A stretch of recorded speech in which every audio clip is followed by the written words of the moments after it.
पशुओं को इकट्ठा करके अगर उसका हम कोई अच्छा एक उनको मॉडल बना के दें, हमारा पशुपालन विभाग है, इसमें उनका जो गोबर है उसका हम जो वर्मी कंपोस्ट यूनिट लगा के उनको दें। हमारा जो रूरल डेवलपमेंट डिपार्टमेंट है उसके तहत जो है उनको वहाँ पे फॉडर प्लांट्स लगाने में मदद करें, मनरेगा में वो लग सकती हैं, वहाँ वाटर जो फैसिलिटी है उसको क्रिएट करने के लिए मदद करें। तो मैं समझता हूँ कि वो ज़्यादा बेनिफिशियल रहेगा। और जो पशु मर जाते हैं उसके बाद उनकी जो डिस्किनिंग का काम है वो भी होना चाहिए, क्योंकि अदरवाइज जो है वो व्यर्थ में जो है वो, तो ये हमारी जो गौ सदन है उनको चलाने में जो है इनकी जो इनकम बढ़ाने के लिए उसकी मदद हो सकती है। तो यही मैंने जो है अपने तरफ से सुझाव देने थे। बाकी जो गौ सेवा आयोग की बात कही है इसके बारे में भी माननीय मंत्री जी इस माननीय सदन को जानकारी दें कि कितना पैसा उसमें आया और कितना पैसा किन किन मदों के ऊपर खर्चा हुआ। हमारे माननीय सदस्य होशियार सिंह जी ने बड़े जोर शोर से कहा इसमें बड़ा भ्रष्टाचार हुआ। माननीय सभापति महोदय जी ने भी कहा इनकी जांच होनी चाहिए। हम जांच से कतराते क्यों हैं ये हमारी समझ से परे है। अगर पहले किसी ने भ्रष्टाचार किया है तो भ्रष्टाचार करने वालों को इतनी हौसले नहीं होने चाहिए कि वो बार बार उस चीज को रिपीट करे। इसके ऊपर भी जो है वो कार्रवाई होनी चाहिए, क्योंकि हम इसके ऊपर तभी अंकुश लगा सकते हैं, क्योंकि आयोग बनाने से भी नहीं होगा। जो हम बोलते हैं, जो हम ये कहते हैं कि गौ हमारी माता है, तो उसको हम व्यवहार में भी लाएं।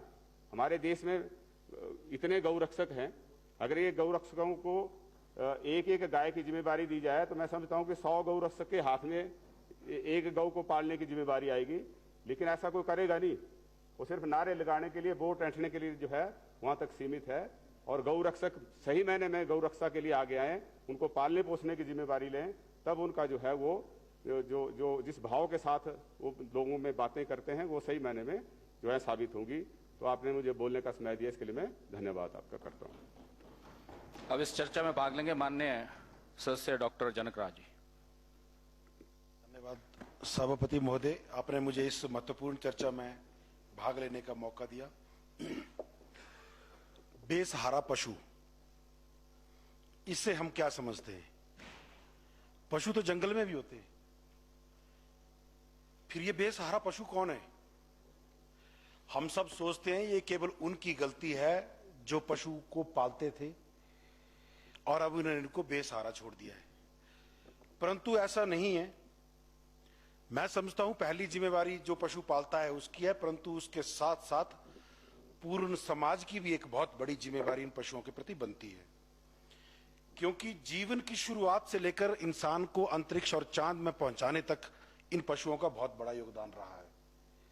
इंसान ने विकास के मार्ग पर चलते चलते उन्नति करते अपनी जरूरतों को पूरा करने के लिए इन पशुओं को जंगल से लाकर पालतू बनाया और अपनी साइंटिफिक नॉलेज के दम पर selective sex insemination, hybrid technique, ऐसी चीजों का इस्तेमाल कर कर अपनी तरक्की के लिए इन पशुओं का इस्तेमाल किया। और आज मुझे लगता है ये पशु अपने अस्तित्व के इतिहास में सबसे बुरे दौर से ये गुजर रहे हैं। गाय बछड़ी दे और महिला बेटा दे, ये समाज की जो मानसिकता हो गई है, इस मानसिकता में हम समाज को पूर्ण को आत्मचिंतन, आत्ममंथन करने की जरूरत है। इंसान ने प्रकृति के संतुलन के साथ जो छेड़छाड़ की है उसका खामियाजा ये पशु भी भुगत रहे हैं और कहीं ना कहीं हम लोग भी भुगत रहे हैं। मुझे ऐसा लगता है हाल ही में हिमाचल में आई त्रासदी, कहीं ना कहीं प्रकृति ने मानव से अपने अतिक्रमण को छुड़ाने की एक कोशिश भी की है।